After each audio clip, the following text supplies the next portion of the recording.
7, 8월 달 날씨가 너무 더워서요. 이제 새벽 기도 때 말씀을 전하는 우리 교육자들이 이렇게 난방만 입고 말씀을 전하려고 합니다. 땀이 막 계속 흘러가지고요. 말씀 전하기가 어렵게 되어서 그래서 혹시 목사님 넥타이 왜 안 하셨나 이렇게 너무 그것 때문에 말씀에 집중 못하지 마시고 또 이렇게 말씀을 더 잘 집중하려고 이렇게 복장을 이렇게 했으니까 이해해 주시고 이 새벽에 말씀에 우리가 함께 집중했으면 좋겠습니다. 하나님께서는 예루살렘이 왜 멸망을 받을 수밖에 없는지, 왜 심판을 받을 수밖에 없는지 그 이유에 대해서 분명하게 말씀해 주십니다. 3절입니다.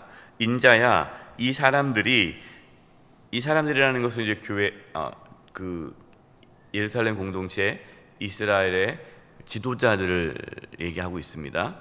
이 사람들이 자기 우상을 마음에 들이며 죄악의 걸림돌을 자기 앞에 두었으니 그들이 내게 묻기를 내가 조금인들 용납하랴.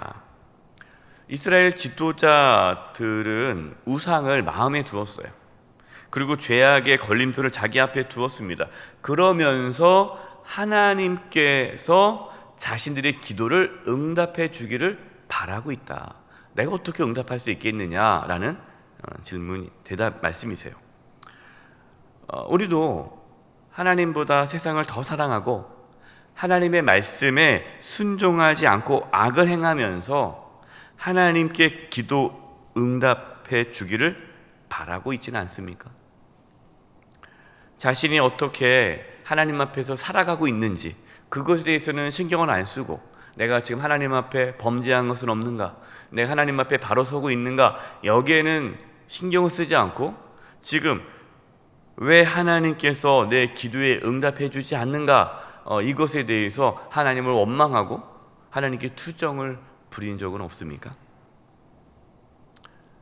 하나님께서 그 이스라엘 백성 지도자들이 그렇게 한 것에 대해서 책망하고 있는 겁니다. 5절입니다. 이는 이스라엘 족속이 다 그 우상으로 말미암아 나를 배반하였으므로 내가 그들이 마음먹은 대로 그들을 잡으려 함이라.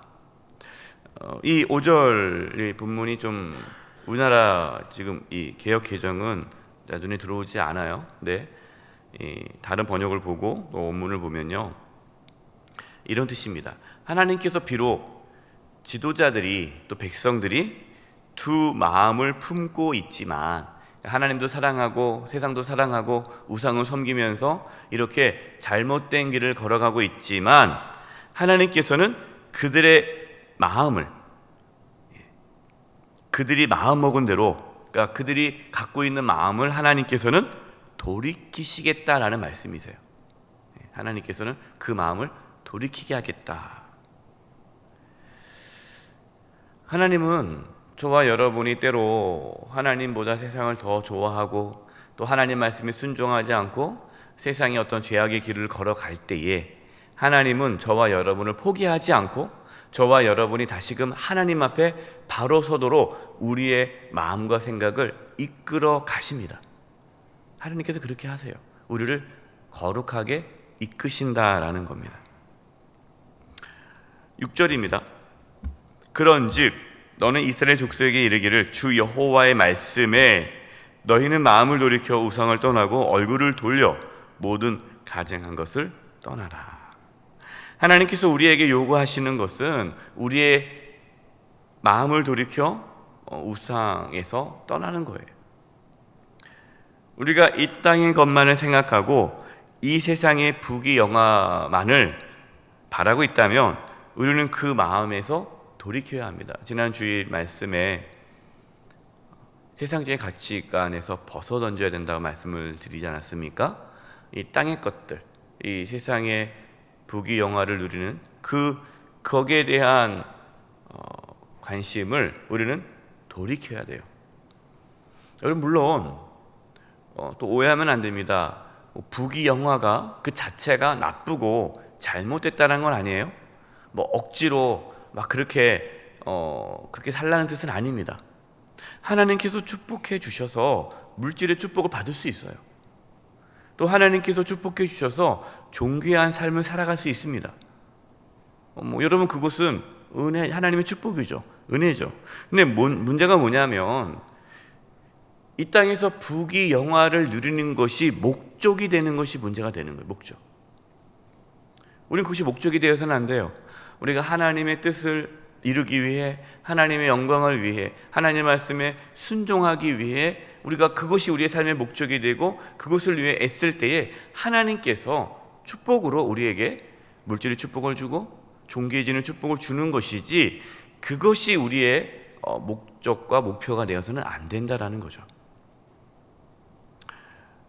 만약에 우리가 그것이 세상에서의 부귀 영화를 누리는 것이 그것이 우리의 목적이라면, 그것 때문에 우리가 하나님을 섬기고 있다면 우리는 그것에서부터 돌이켜야 합니다.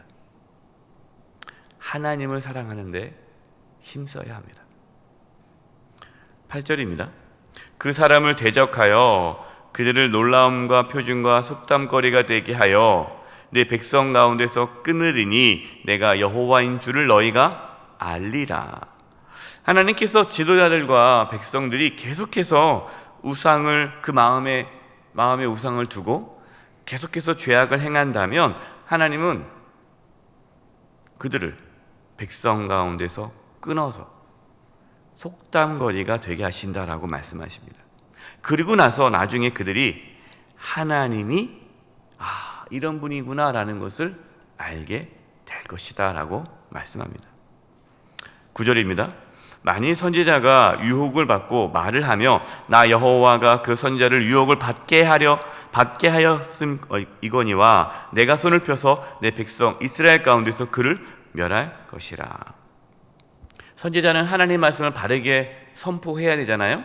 그런데 우상을 마음에 두고 악을 행하는 자들이 선지자들에게 와서 하나님의 뜻을 구하는 거예요. 근데 선지자는 어떻게 하느냐? 그들이 듣기 좋은 말을 하는 거예요.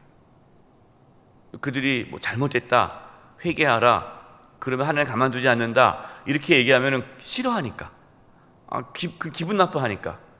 그러니까 듣기 좋은 말을 듣고 싶으니까 선지자에게 이렇게 돈을 주면서 우리에게 좋은 축복의 말을 해달라 하니까 이 선지자는 그 유혹을 받고 좋은 말만 해주는 거예요. 하나님께서 당신들을 지켜줄 겁니다. 하나님께서 우리를 안전하게 해줄 것입니다. 이렇게 잘못된, 거짓된 예언을 하게 된다. 하나님께서 그렇게 내버려 둘 것이다. 그들이 거짓 예언을 하도록 내버려 둘 것이다. 왜? 하나님의 심판을 받도록 하기 위해서다라는 것이죠. 11절입니다. 이는 이스라엘 족속이 다시는 미혹되어 나를 떠나지 아니하게 하며 다시는 모든 죄로 스스로 더럽히지 아니하게 하여 그들을 내 백성으로 삼고 나는 그들의 하나님이 되려 함이라. 주 여호와의 말씀이니라. 하나님께서 그렇게 심판하시고 또 거짓 선지자들을 허락하신 이유는 그것을 통해서 그들이 이제 심판을 받음으로 이스라엘을 회복시켜서 하나님의 백성이 되게 하시는 데 있다라는 거죠. 여러분, 하나님의 관심은 심판이 아니라 회복입니다. 14절입니다. 비록 노아, 다니엘, 욥 이 세 사람이 거기에 있을지라도 그들은 자기의 공의로 자기의 생명만 건지리라. 나 주 여호와의 말이니라. 여러분, 노아, 다니엘, 욥은 어떤 사람이냐? 성경의 대표적인 의인이에요. 의인. 그러니까 아무리 노아, 다니엘, 욥과 같은 의인이 예루살렘에 있을지라도 그 의인들 때문에 하나님의 심판이 예루살렘에 임하지 않는 것이 아니라 그 의인이 있어도 하나님의 심판이 임하고 그 의인만 구원을 받게 될 것이다. 그 의인 때문에 다른 사람이 구원을 받을 수 없다. 그러니까 대리 구원자가 없다라는 거예요. 가끔 이렇게 얘기하시는 분이 있어요. 남편 중에 교회 안 나오시는 분들 중에 물어보면은 자기는 부인 치맛자락 붙잡고 천국 가겠다는 거예요. 왜? 가족 부인이 열심히 신앙생활 하니까, 부인이 열심히 기도해 주니까 자기는 교회 안 가도 상관이 없다라는 거예요. 여러분, 이것이 잘못된 생각이라는 거예요. 각자의 신앙에 따라 하나님의 심판을 받을 뿐입니다. 우리가 아무리 자녀를 위해서 기도해도 그 자녀가 하나님께 돌이켜 하나님께 나오지 않으면, 말씀대로 살지 않고 예수님을 믿지 않으면, 우리가 아무리 자녀를 위해 기도해도 하나님의 심판을 피할 수가 없다라는 거예요. 대신해 줄 수가 없는 거예요. 신앙은 각자입니다. 각자. 하나님 앞에 우리 각자 서게 돼 있어요. 다른 사람을 의존하는 신앙이 되어서는 안 돼요. 물론 우리가 이렇게 다른 신앙 좋은 분들의 신앙에 도움을 받고 어떤 이렇게 신앙 영적인 어떤 가이드를 받을 수 있죠. 그래서 우리 목회자들에게 어떠한 영적인 가이드를 받고 그런 신앙의 어떤 도움을 받을 수 있지만, 우리 교육자들이, 우리 성도님들이 성도님의 신앙, 여러 성도님들을 천국으로 이렇게 인도할 수는 없는 거예요. 각자가 그 믿음이 있어야 되는 거죠. 내가 교회 다니니까 잘 되겠지, 이건 아니에요. 내가 묻어갈 수 있겠지, 절대 신앙은 묻어갈 수가 없어요. 그냥 한 사람 한 사람이 하나님 앞에 서게 됩니다. 23절입니다.